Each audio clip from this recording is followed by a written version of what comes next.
आज हम लोग बात कर रहे हैं commutative law in cross product.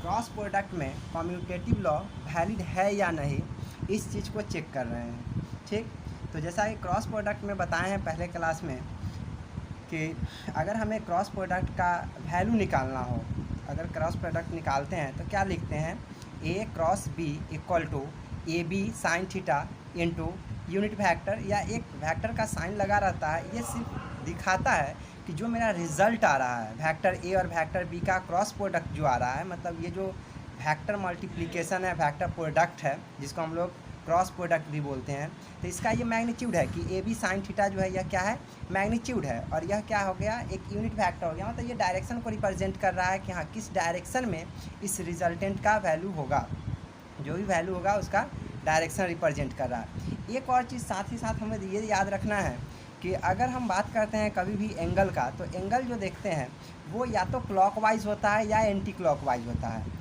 दो तरह से हम लोग यहाँ पे देख सकते हैं। क्लॉकवाइज कहने का मतलब घड़ी की दिशा में, जैसे कि घड़ी जिस दिशा में घूमती है उस दिशा को हम लोग क्या बोलते हैं, क्लॉकवाइज बोलते हैं। और एंटी क्लॉकवाइज किसको बोलते हैं, घड़ी के विपरीत दिशा में, जिधर घड़ी घूमती है उसके उल्टे साइड में, तो उस दिशा को हम लोग क्या बोलते हैं, एंटी क्लॉकवाइज।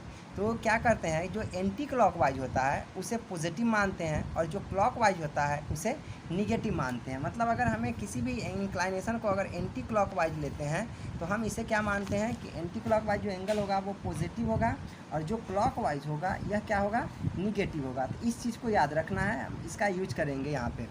तो अब यहाँ पे देख लेते हैं कि कम्यूटेटिव लॉ होता क्या है। तो कम्यूटेटिव लॉ में ये बताया गया है कि A vector A cross vector B equal to vector B cross vector ए।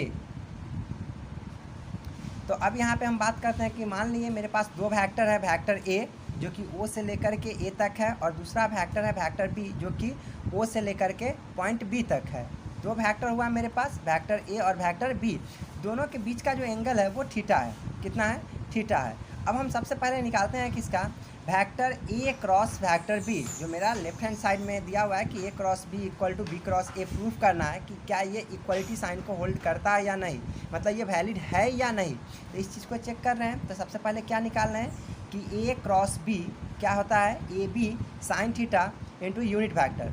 अगर हम इसका मैग्नीट्यूड का बात करते, अगर मैग्नीट्यूड का बात करते तो क्या आता कि A cross B equal to A B sine theta. लेकिन हम यहाँ पे क्या करते हैं, अगर दो वेक्टर को इक्वल अगर हमें देखना है तो दोनों वेक्टर का क्या होना चाहिए कि मैग्नीट्यूड के साथ साथ उसका डायरेक्शन भी हमें चेक करना पड़ता है। अगर दोनों का मैग्नीट्यूड और दोनों का डायरेक्शन सेम होता है तो वैसे केस में हम लोग ये मानते हैं कि हाँ दोनों वेक्टर क्या है, इक्वल है। तो यहाँ पे हम क्या मान लिए कि ए क्रॉस बी का जो वैल्यू आया वो मेरा क्या आया, A B sine theta into k. क्यों आया, क्योंकि हम जो यहाँ पे वेक्टर ए और वेक्टर बी लिए हैं यह एक्स एक्सिस और वाई एक्सिस, मतलब एक्स वाई प्लेन में है। यह जो कॉपी है यह मेरा एक प्लेन है, तो एक्स वाई प्लेन में है। तो हम ये जानते हैं कि ए क्रॉस बी का जो डायरेक्शन होता है वो हमें क्या करना होता है कि राइट हैंड थंब रूल से यूज करके निकालते हैं कि सबसे पहले मेरा जो कर्लिंग फिंगर्स है, जो भी मुड़ने वाला फिंगर्स है, हम इसे क्या करते हैं, फर्स्ट वाले वेक्टर के एलोंग रखते हैं। तो अगर यहाँ पे वेक्टर ए है तो वेक्टर ए के एलोंग ऐसे रखते हैं, ठीक। और हमें इसको क्या करना है, वेक्टर बी के साथ क्रॉस प्रोडक्ट निकालना है। तो वेक्टर बी के तरफ फोल्ड करते हैं। तो वेक्टर बी के तरफ फोल्ड करेंगे तो थंब जो होगा वो मेरा क्या होगा, वाई जेड एक्सिस में देता है, और जेड एक्सिस को क्या चीज़ से रिप्रेजेंट करते हैं, के यूनिट वेक्टर से। तो हम यहाँ पे ए क्रॉस बी जो लिखेंगे वो क्या लिखेंगे, के लिखेंगे। इसका जो डायरेक्शन होगा वो क्या होगा, के डायरेक्शन होगा, मतलब ये जेड एक्सिस के एलोंग आएगा। अब बात करते हैं बी क्रॉस ए। अब किसका बात करते हैं, बी क्रॉस ए का। तो बी क्रॉस ए का मतलब हो गया कि magnitude of B into magnitude of A, मतलब बी ए हो गया साइन। अब यहाँ पे बात आता है कि माइनस थीटा क्यों हुआ, जबकि ऊपर वाले में क्या है, सिर्फ थीटा लिखा हुआ। सिर्फ थीटा लिखने का मतलब हुआ कि यह प्लस है, और जबकि यहाँ पे क्या दिया हुआ है, माइनस थीटा दिया हुआ है। तो हम इससे पहले थोड़ा देर पहले ही बताए थे कि ये क्लॉकवाइज और एंटी क्लॉकवाइज का जो चक्कर था, इसमें क्या था, जो एंटी क्लॉकवाइज डायरेक्शन होता है उस एंगल को हम लोग पॉजिटिव लेते हैं, और जो क्लॉकवाइज डायरेक्शन में होता है उस एंगल को क्या लेते हैं, निगेटिव लेते हैं। तो यहाँ पे क्या गया, मतलब हमें याद रखना है कि जो एंटी क्लॉकवाइज डायरेक्शन में होता है उसको पॉजिटिव मानते हैं, और जो क्लॉकवाइज डायरेक्शन में होता है उसको निगेटिव मानते हैं। ठीक, तो अब यहाँ पे बात करते हैं कि ए क्रॉस बी। तो देखो ए से बी की तरफ अगर हमें जाना है, ए से किसके तरफ जाना है, बी की तरफ, तो हम ऐसे मूव किए हैं ए से बी की तरफ। तो यह क्या हो गया कि घड़ी के उल्टे दिशा में होता है।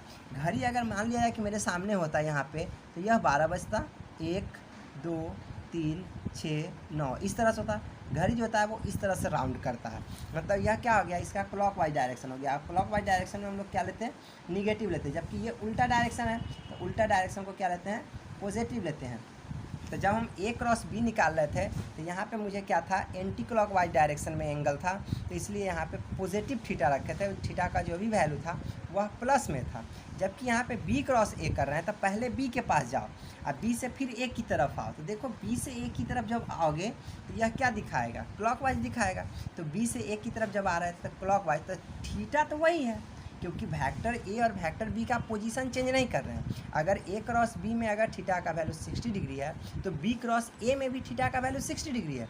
लेकिन अंतर क्या है, साइन का अंतर है कि हम ए क्रॉस बी वाले में प्लस लिए हैं जबकि बी क्रॉस ए वाले में माइनस ले रहे हैं।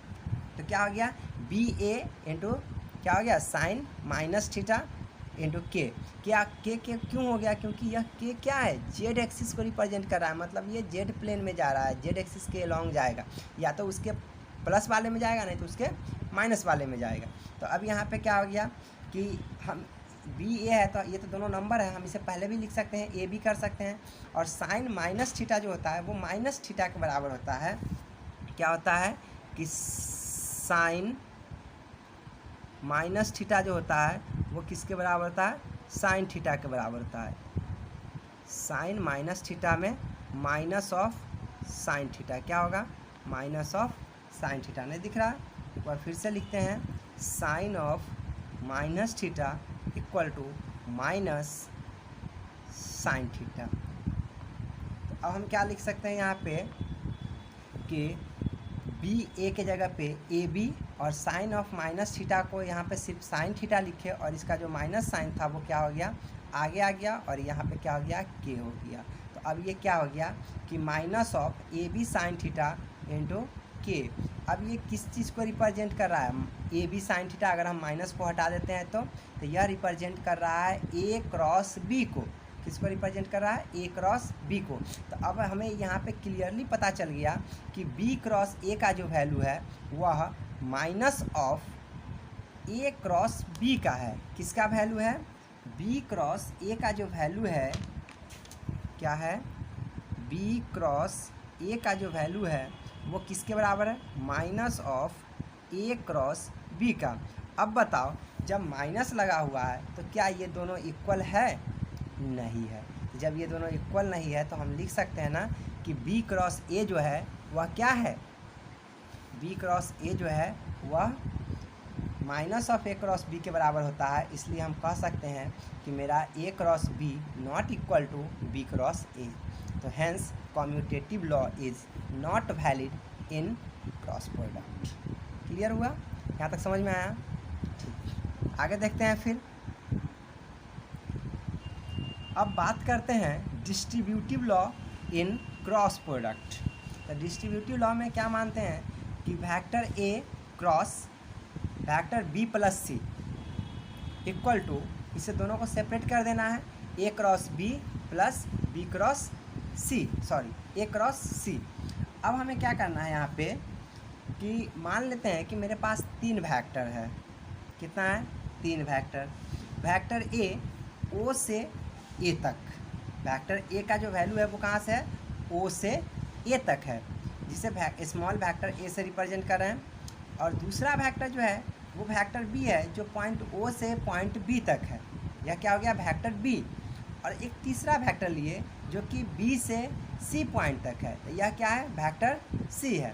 अब अगर हम बात करते हैं बी प्लस सी का, क्योंकि मेरे पास इक्वेशन में है vector B plus vector C, तो 2 वेक्टर को अगर हम ऐड करते हैं तो यहाँ पे ठीक से अगर देखोगे तो ये पता चल जाएगा कि वेक्टर बी के हेड से वेक्टर सी स्टार्ट हुआ है, वेक्टर बी के हेड से वेक्टर सी स्टार्ट हुआ है। तो अगर इस दोनों के कारण एक ट्रायंगल बनाते हैं तो उस ट्रायंगल का जो थर्ड साइड होगा वह मेरा बी प्लस सी को रिप्रेजेंट करेगा। तो इसके स्टार्टिंग पॉइंट से वेक्टर सी के फाइनल पॉइंट को मिला दिए, तो यह जो रिजल्ट आया यह मेरा किस चीज़ को रिप्रेजेंट कर रहा है, vector B plus vector C को रिप्रेजेंट कर रहा है। अब क्या करते हैं कि सबको मान करके, वेक्टर बी को मान करके ए के साथ, फिर एक बार में क्या कि वेक्टर ए को यहाँ पे शिफ्ट करते हैं और वेक्टर ए को वेक्टर सी के साथ, और फिर क्या करते हैं वेक्टर बी प्लस सी को भी यहाँ पे इक्वल कर लेते हैं, और इस सब के साथ क्या करते हैं, सबका एक एक पैरेललोग्राम बनाते हैं। पैरेललोग्राम क्यों बनाते हैं, ये भी हो सकता है कि पैरेललोग्राम ही क्यों बनाते हैं, क्योंकि मुझे पता है कि जब हम क्रॉस प्रोडक्ट करते हैं दो वेक्टर का, तो क्रॉस प्रोडक्ट का जो मैग्नीट्यूड होता है, किसका मैग्नीट्यूड की बात कर रहे हैं, वह उस दोनों वेक्टर के द्वारा बनाए गए पैरेललोग्राम के एरिया के बराबर होता है। किसके बराबर होता है, एरिया के बराबर। तो सबसे पहले हम पैरेललोग्राम को रिप्रेजेंट कर लेते हैं, फिर हम उसके एरिया का बात करेंगे, और उसका जो एरिया होगा वो मेरा रिजल्ट होगा किस चीज़ का, क्रॉस प्रोडक्ट का, जिस दोनों वेक्टर के कारण वो पैरेललोग्राम बना होगा। अगर हम यहाँ पे बात करते हैं कि vector A cross vector B का मैग्नीट्यूड चाहिए, तो vector A cross vector B का अगर मैग्नीट्यूड चाहिए तो देख लो अच्छे से कि ओ ए डी बी, यह एक पैरेललोग्राम बना, और किसके कारण बना है, vector A cross vector B. मतलब अगर हम दो वेक्टर का मैग्नीट्यूड निकालते हैं, मतलब वेक्टर ए और वेक्टर बी के कारण एक पैरेललोग्राम बना, और इसका जो एरिया होगा, यह एरिया किस चीज़ को रिप्रेजेंट करेगा, magnitude of A cross B का। तो सिमिलरली इस तरह से हम लोग क्या कर सकते हैं कि सारे वेक्टर का जो क्रॉस प्रोडक्ट अगर हमें निकालना हो, तो हम सारे वेक्टर के क्रॉस प्रोडक्ट का मैग्नीट्यूड निकालने के लिए क्या किए हैं, पैरेललोग्राम बना लिए हैं। अब हम बात करते हैं थोड़ा सा प्लेन की, क्योंकि जब हम बात करेंगे कि अगर प्रूफ करना है कि क्या वो इक्वल है या नहीं, तो हमें उसके मैग्नीट्यूड के साथ साथ हमें उसके डायरेक्शन को भी प्रूफ करना होता है कि हाँ वो सब एक ही डायरेक्शन में हैं और सेम मैग्नीट्यूड के हैं। वैसे केस में दोनों वेक्टर्स क्या होगा, इक्वल होगा। तो अब क्या करते हैं, बना लेते हैं यहाँ पे। अब देख लेते हैं कि since vector A vector B vector C and vector B plus C are in the same plane, अगर वेक्टर ए वेक्टर बी और वेक्टर सी ये तीनों एक प्लेन में है, तीनों क्या है, एक ही प्लेन पे है, तो बी प्लस सी ऑब्वियस सी बात है कि यह भी उसी प्लेन में होगा, क्योंकि हम इस वेक्टर बी और वेक्टर सी का रिजल्टेंट निकाले हैं, तो ये क्या होगा, सेम प्लेन में होगा। अब ये सब अगर एक ही प्लेन में है, A vector A plus vector A vector B vector C and vector B plus C are in the same plane, hence A cross B, अगर हम ए का बी के साथ क्रॉस करते हैं, या ए क्रॉस सी ए का सी के साथ करते हैं, या फिर ए क्रॉस बी प्लस सी, इस सब का जो रिजल्टेंट आएगा उसका डायरेक्शन एक ही प्लेन में होगा, are in the same plane, मतलब सब एक ही प्लेन में होगा। क्योंकि देखो जिस प्लेन में वेक्टर ए और वेक्टर बी है उस प्लेन के परपेंडिकुलर होगा उसका रिजल्टेंट। दूसरा कि अगर vector A cross vector C करते हैं तो वेक्टर सी और वेक्टर बी एक ही प्लेन में है, और उसी प्लेन में तो वेक्टर ए भी है, तो फिर से तो सेम प्लेन आ गया कि जिस प्लेन में ए क्रॉस बी है, मतलब वेक्टर ए और वेक्टर बी जिस प्लेन में है उसी प्लेन में वेक्टर ए और वेक्टर सी भी है, तो फिर रिज़ल्ट जो आएगा वो चाहे वेक्टर ए क्रॉस बी का हो, या ए क्रॉस सी का हो, या ए क्रॉस बी प्लस सी का हो, सबका रिजल्टेंट का डायरेक्शन एक ही प्लेन में होगा। तो हम ये कह सकते हैं कि जितना भी क्रॉस प्रोडक्ट हमें निकालना है यहाँ पे इस फॉर्मूला में, वो सब एक ही प्लेन में होगा। अब हमें किसको इक्वल करना है, तो हमें सिर्फ मैग्नीट्यूड को इक्वल करना है। अगर मैग्नीट्यूड को इक्वल कर देते हैं तो समझो क्या हो गया कि हम उस चीज़ को बना लिए कि हमें जिस चीज़ को ये प्रूफ करना है, क्योंकि ऑलरेडी हम डायरेक्शन को प्रूफ कर चुके हैं कि सबका डायरेक्शन क्या होता है, सेम प्लेन में है, सबका डायरेक्शन एक ही डायरेक्शन में है। तो फिर क्या होगा, उसका जो मैग्नीट्यूड अगर इक्वल हो जाता है तो हम कह सकते हैं कि डिस्ट्रीब्यूटिव लॉ जो है वह क्या है, वैलिड है। तो अब बात करते हैं ए क्रॉस बी का। तो magnitude of vector A cross B जो होगा वो किसके पैरेललोग्राम के बराबर होगा, ओ ए डी बी। क्यों? क्योंकि वेक्टर ए और वेक्टर बी के कारण जो पैरेललोग्राम फॉर्म हुआ है वह क्या है? ओ ए डी और क्या है? बी है। तो ओ ए डी बी के कारण जो पैरेललोग्राम फॉर्म हुआ, इस पैरेललोग्राम का एरिया वह किसके बराबर होगा? Vector A cross vector B के मैग्नीट्यूड के बराबर होगा। तो हम लिख सकते हैं कि magnitude of vector A cross vector B equal to area of parallelogram O A D B. Similarly magnitude of vector A cross vector C equal to area of parallelogram B D E C. यह parallelogram किसके कारण form हुआ है? Vector ए और vector सी के कारण। उसी तरह से magnitude of vector A cross product of vector B plus C equal to area of O A E C. क्या है? ओ ए ई सी। यह क्या किसके कारण बना? तो जो रिजल्टेंट है वेक्टर बी और वेक्टर सी का, मतलब बी प्लस सी का जो रिजल्टेंट है इस वेक्टर के कारण और एक वेक्टर ए के कारण, इस दोनों को मिला करके यहाँ पे दो ही वेक्टर होगा, क्योंकि बी प्लस सी ये दोनों का रिजल्ट एक ही वेक्टर आएगा। तो इस वेक्टर और वेक्टर ए के कारण जो पैरेललोग्राम फॉर्म हुआ है उसके एरिया के बराबर होगा इसका मैग्नीट्यूड। अब हम क्या कर सकते हैं कि ओ ए ई सी को दो पार्ट में तोड़ सकते हैं। एक बार फिर से देख लेते हैं फिगर को। ओ A E C, O A E C, यह क्या है? एक पैरेललोग्राम फॉर्म हुआ है किसके कारण? वेक्टर ए और वेक्टर बी प्लस सी के रिजल्ट के कारण। तो इस एरिया को हम दो पार्ट में तोड़ सकते हैं। कैसे? तो ओ ए ई सी और बी, यह एक एरिया हो गया। इसमें हम किसको छाँटे हैं? तो इस ट्रायंगल के एरिया को। तो हम फिर से लिख सकते हैं plus area of triangle O B C. मतलब हम पूरे एरिया को दो पार्ट में तोड़े, दो अलग अलग पार्ट में। अब यह जो ट्रायंगल फॉर्म हुआ है इस ट्रायंगल का वैल्यू एग्जैक्टली ए डी ई के बराबर होगा। एग्जैक्टली किसके बराबर होगा? ए डी ई के बराबर। तो हम फिर से इस एरिया को लिख सकते हैं कि मेरे पास जो एरिया था इस पैरेललोग्राम का उसका क्या हो जाएगा? O A E C B plus A D E. मतलब ये जो ट्रायंगल इसमें से जो छांट करके लिखे थे इसको हम दूसरे साइड शिफ्ट कर दिए और इस ट्रायंगल को ऐड कर दिए। तो अभी भी एरिया जो है वेक्टर ए और वेक्टर बी प्लस सी का, वो इसके कारण जो पैरेललोग्राम बना उसका एरिया अभी भी क्या है? कांस्टेंट है। अब मेरे पास कौन सा एरिया आया? हम दोनों एरिया को मिला करके अब एक एरिया बनाने जा रहे हैं। तो अब क्या आएगा? ओ ए डी ई और सी आएगा। तो सी के साथ क्या आएगा? बी आएगा। तो यह क्या हो गया मेरे लिए? एक एरिया हुआ। यह टोटल एरिया किस चीज़ को रिप्रेजेंट कर रहा है? Vector A cross product of vector B plus C के मैग्नीट्यूड का। तो अब इस एरिया को दो पार्ट में फिर से डिवाइड करना है। अब कौन से दो पार्ट में डिवाइड करना है? तो ओ ए डी बी, यह एक पैरेललोग्राम हुआ। क्या हो गया? ओ ए डी बी एक पैरेललोग्राम हो गया। फिर साथ में किसको? तब बी डी ई सी।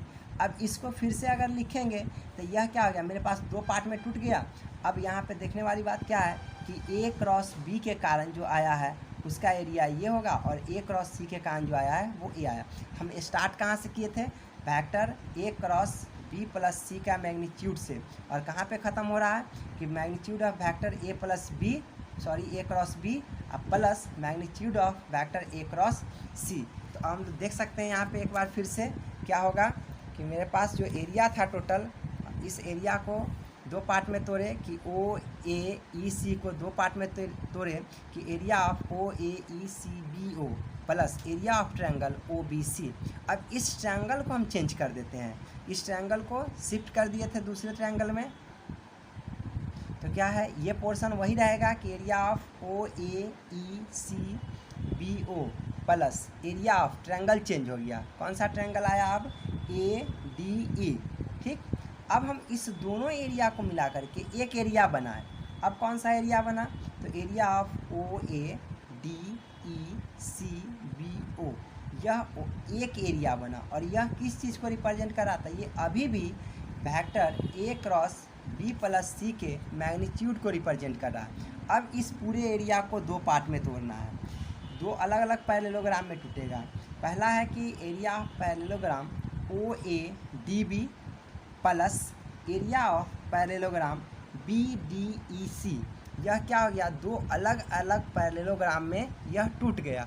अब फर्स्ट वाले पैरेललोग्राम में क्या है, तो OADB जो है यह magnitude of A cross B को रिप्रेजेंट कर रहा है। फिर प्लस दूसरा जो पैरेललोग्राम है BDEC, यह किस चीज़ को रिप्रेजेंट कर रहा है, magnitude of A cross C को रिप्रेजेंट कर रहा है। तो अब हम यहाँ पे कह सकते हैं कि magnitude of vector A cross B plus C equal to magnitude of A cross B plus C plus A cross क्या है C। तो यहाँ पे दिख रहा है अच्छे से कि हम इसको फिर से लिख सकते हैं कि magnitude of A cross B plus C equal to magnitude of A cross B plus magnitude of A cross C। तो अब क्या कह सकते हैं कि इसका जो मैग्नीट्यूड है वह इक्वल है, और पहले ही हम बता दिए हैं कि जितना भी वेक्टर्स था A B C इस सब एक ही प्लेन में था। जब इसका हम क्रॉस प्रोडक्ट निकालते हैं तो सबका डायरेक्शन सेम होगा। तो डायरेक्शन पहले से सेम है, और दूसरा कि यहाँ पे हम मैग्नीट्यूड को सेम कर लिए। जब दोनों चीज़ अगर सेम हो गया तो दो वेक्टर को कह सकते हैं कि इक्वल वेक्टर है। तो यहाँ पे क्या आ गया कि दोनों का प्रोडक्ट सेम आया, मतलब जो मल्टीप्लिकेशन था उसका रिजल्ट सेम आया और डायरेक्शन भी सेम आया। तो ये दोनों आपस में क्या हो गया, इक्वल हो गया। तो डिस्ट्रीब्यूटिव लॉ में क्या हो गया कि magnitude of A cross B plus C equal to magnitude of A cross B plus A cross C। Hence distributive law is valid in cross product। यहाँ तक समझ में आया, ठीक।